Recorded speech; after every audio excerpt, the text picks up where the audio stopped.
जय हिंद दोस्तों। डिस्क्लेमर पढ़ लीजिएगा, मैं सेबी पंजीकृत सलाहकार नहीं हूं दोस्तों। बात करेंगे भारत कुकिंग कोल आईपीओ के बारे में। देखिए, लिस्टिंग डे के बारे में बात करने वाले हैं कि लिस्टिंग डे में क्या हम लोगों की स्ट्रेटजी रहनी चाहिए। लिस्टिंग डेट के दिन जो है, जब मार्केट ओपन होगा 10 बजे कह लीजिए, इसका जब ट्रेडिंग ओपन होगा तो उस समय हम लोगों को क्या करना चाहिए, इसके जीएमपी को देखते हुए भी और वैसे भी इस स्टॉक में क्या करना चाहिए हम लोगों को, अगर आपको आईपीओ लगा है तो। और एक चीज़ ये भी है कि अगर आपको आईपीओ नहीं लगा भी है तो भी, क्योंकि बहुत सारे लोगों को आईपीओ नहीं भी लगा है, क्योंकि सब्सक्रिप्शन इतना ज़्यादा था कि बहुत सारे लोगों को आईपीओ नहीं लगा है। तो वो जिनको नहीं लगा है, अब उनको लिस्टिंग गेन तो नहीं मिल सकता, लेकिन क्या उनको ये जब आईपीओ पसंद है भारत कोकिंग कोल का, तो उनको क्या करना चाहिए, मतलब लॉन्ग टर्म के लिए अगर जो लोग सोच के इस आईपीओ में पैसा लगाए थे लेकिन उनको अलॉटमेंट नहीं मिल पाया भारत कुकिंग कोल आईपीओ का, तो फिर उनको भी क्या करना चाहिए कि भाई आपको पसंद है शेयर लेकिन मिला नहीं आईपीओ आपको, तो क्या करना चाहिए, ये सभी कंडीशन हम लोग डिस्कस करेंगे, ठीक है ना। शुरुआत जीएमपी से ही ट्रेड करेंगे, क्योंकि खास करके जब किसी भी स्टॉक का जीएमपी ज़्यादा रहता है तो अक्सर करके जो भी लोग आईपीओ में पैसा लगाते हैं, मैक्सिमम लोग का व्यू जो वही होता है कि लिस्टिंग गेन से रिलेटेड ही होता है। भले ही कोई आईपीओ के बारे में, कंपनी के बारे में जानता हो ना जानता हो, लेकिन अगर उसका जीएमपी ज़्यादा है और खास करके मेन बोर्ड कंपनी का, तो वो लोग जो है आईपीओ में लिस्टिंग गेन के लिए ही जाते हैं। अगर आपका उद्देश्य केवल लिस्टिंग गेन था, मतलब आपको नहीं पता है कि नहीं भारत कुकिंग कोल आईपीओ मतलब कंपनी क्या करती है, लॉन्ग टर्म के लिए सही है गलत है, केवल आपने जीएमपी देख के पैसा लगाया है और आपका मोटिव बस एक ही था कि लिस्टिंग गेन अच्छा खासा मिल जाना चाहिए और आईपीओ में इसी नज़रिए से आप पैसा लगाए हैं, तो फिर आपके लिए बस एक ही जो रहेगा, सीधा सीधा जवाब रहेगा कि भाई अपने उद्देश्य की आप पूर्ति करिए, ठीक है ना। आपने लिस्टिंग गेन के लिए पैसा लगाया है, लिस्टिंग गेन आपको अच्छा खासा मिल रहा है, आपका उद्देश्य जो पूरा हो रहा है, तो आपको कुछ सोचने समझने की यहाँ पे ज़रूरत नहीं है। सीधा सीधा जवाब है मेरा, लचड़ लपड़ चपड़ वाला नहीं है, सीधा सीधा कि आपने लिस्टिंग गेन के लिए पैसा लगाया था, लिस्टिंग गेन जब आपको मिल रहा है तो आप बिंदास निकलिए, ठीक है ना। ये मेरा पहला व्यू है, जो लोग लिस्टिंग गेन के लिए पैसा लगाए थे। अब जो लोग जो है, मतलब अपॉर्चुनिस्टिक जो कहते हैं ना, उस अप्रोच से पैसा लगाए हैं, मतलब उनको ये भी होता है कि चलिए भाई, अगर अच्छा खासा लिस्टिंग गेन मिल जाएगा तो लिस्टिंग गेन लेके भी निकल जाएंगे, नहीं तो अगर इसको होल्ड करना होगा तो 6 महीने, 1 साल इसको होल्ड भी कर लेंगे, कोई दिक्कत नहीं है। मतलब वो, मतलब दोनों साइड हैं, किधर भी, मतलब जिधर उनको सही लगेगा, अच्छा लगेगा। और वहीं लोग लगभग ये देख भी रहे हैं वीडियो कि क्या करना चाहिए एक्चुअल में, क्योंकि आईपीओ तो लग चुका है उनको। उन लोगों को बोलूँगा कि जब ऐसे बहुत ज़्यादा सब्सक्राइब होता है कोई भी आईपीओ,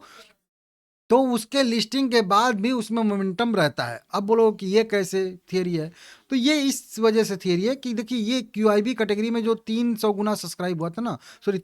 यहाँ पे, और एच एन आई कैटेगरी में 240 गुना सब्सक्राइब हुआ था ना, ये लोग बड़े लोग हैं, ये लोग लिस्टिंग गेन के लिए नहीं गए हैं, समझ रहे हो आप लोग। ये लोग लिस्टिंग गेन के लिए पैसा नहीं लगाते, ये लोग बिजनेस को जो है एकदम स्टडी करते हैं और उसके बाद जो है उसमें अच्छे से पैसा लगाते हैं और लॉन्ग टर्म के लिए उसको होल्ड करते हैं, 2 साल, 4 साल, 5 साल, 10 साल, ऐसे करके वो लोग होल्ड करते हैं, समझ रहे हो आप लोग। और एंकर इन्वेस्टर की भी जो लिस्ट बताया था ना, जिसमें एल आई सी का सबका जो है यहाँ पे नाम निकल के सामने आया था, उसमें भी वही चीज़ है कि जब एंकर इन्वेस्टर जब पैसा लगाते हैं तो वो छोटे मोटे टाइम फ्रेम के लिए नहीं लगाते हैं, वो लोग भी बड़े टाइम फ्रेम के लिए ही लगाते हैं। जैसे जिसमें मैं बताया था, लाइफ इंश्योरेंस था, निप्पॉन स्मॉल कैप था, निप्पॉन एक और था, ठीक है ना, उसके बाद बंधन बैंक, ये 4 लोग जो मेन वाले हैं, बड़े वाले जो एंकर इन्वेस्टर, ये लोग लंबे टाइम फ्रेम के लिए पैसा लगाते हैं। लेकिन अब जो लोग एंकर इन्वेस्टर में पैसा लगाए थे, उनको तो यहाँ पे एंकर इन्वेस्टर में उनको इक्विटी शेयर अलॉट कर दिए गए, लेकिन जो लोग ये क्यूआईबी कैटेगरी में पैसा लगाए थे, 300 गुना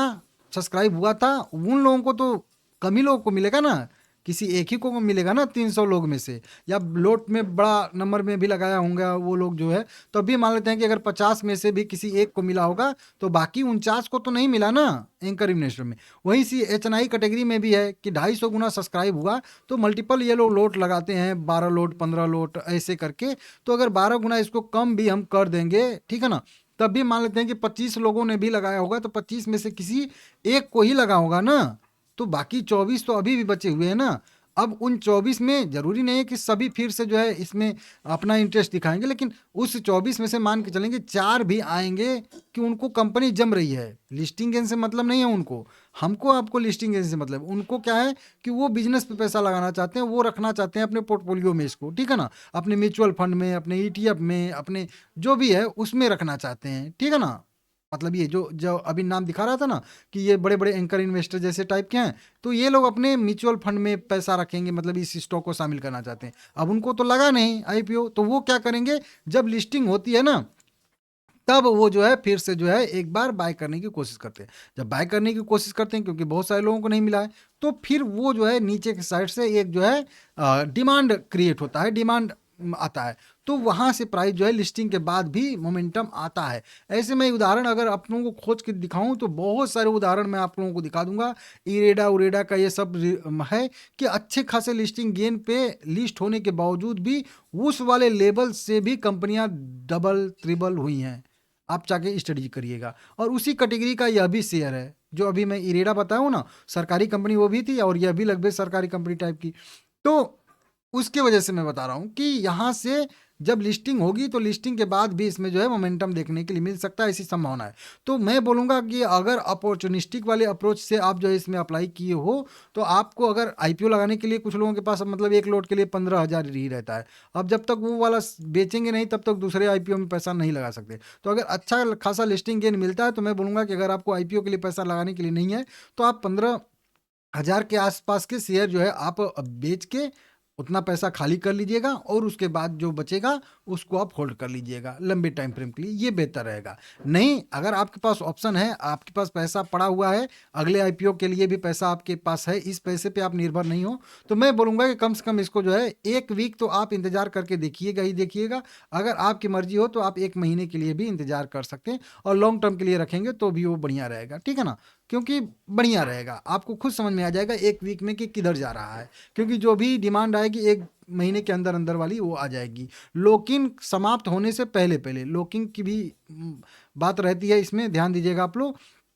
लॉकिन इसका समाप्त होगा मेरे हिसाब से वहीं कह लीजिए 12 जनवरी के आसपास। तो जब तक पहली सप्लाई आ नहीं जाती है तब तक इसमें जो है डिमांड बढ़ा बना रहेगा, क्योंकि एंकर इन्वेस्टर का पहला लॉकिंग खुलेगा 12 फरवरी को। तो मान के चलिए जनवरी भर और फरवरी के पहले हफ्ते तक इसमें डिमांड जो है वो बनी रहेगी, ठीक है ना? फिर एंकर इन्वेस्टर का लॉक इन खुलेगा, तब कहीं जाके ये 12 करोड़ जो इक्विटी शेयर उन लोगों को एंकर इन्वेस्टर को अलॉट किए गए हैं, उसमें से 6 करोड़ इक्विटी शेयर जो हो जाएंगे वो इजिबल हो जाएंगे मार्केट में ट्रेड करने के लिए। हालांकि 6 करोड़ के 6 करोड़ इक्विटी शेयर बिकने के लिए नहीं आते हैं, क्योंकि वही बात है कि बड़े बड़े लोगों को लगे होते हैं। हालांकि अच्छा खासा लिस्टिंग गेन रहेगा तो हो सकता है कुछ लोग बेचने के लिए आए 6 करोड़ में से, लेकिन उस दिन से पहले तक इसमें जो है सप्लाई सीमित रहेगी, क्योंकि बहुत सारे लोगों को जो आईपीओ लगा है वो लोग बेचेंगे नहीं, जिनको लगा है जो लिस्टिंग गेन के लिए बेचेंगे वहीं थोड़ा सा बेचेंगे, तो कम ही इक्विटी शेयर अवेलेबल रहेंगे मार्केट में, ठीक है ना? तो इस तरीके से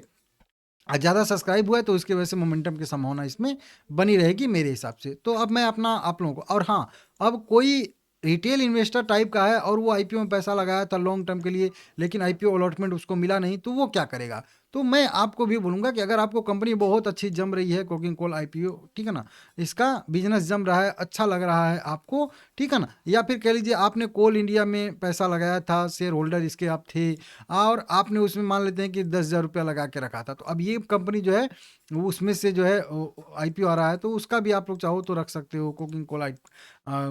कोल इंडिया का के साथ में भी इसका, क्योंकि उसकी कंपनी है, ठीक है ना, तो इसको भी रख सकते हो। नहीं तो आप फ्रेश खरीदारी भी वहीं जो बोला हूँ ना कि बहुत सारे लोगों को नहीं लगा होगा तो उस दिन खरीदेंगे, तो उस दिन भी अगर आपको अच्छा खासा लिस्टिंग गेन मिलता है, मतलब अच्छे खासे प्राइस पे लिस्ट होता है जैसे 50-55% के आसपास, तो वहाँ पे भी आप लोग एक बार के लिए छोटा मोटा क्वांटिटी खरीद के लॉन्ग टर्म के लिए जा सकते हो। बाकी लॉन्ग टर्म का व्यू होगा तभी, ठीक है ना,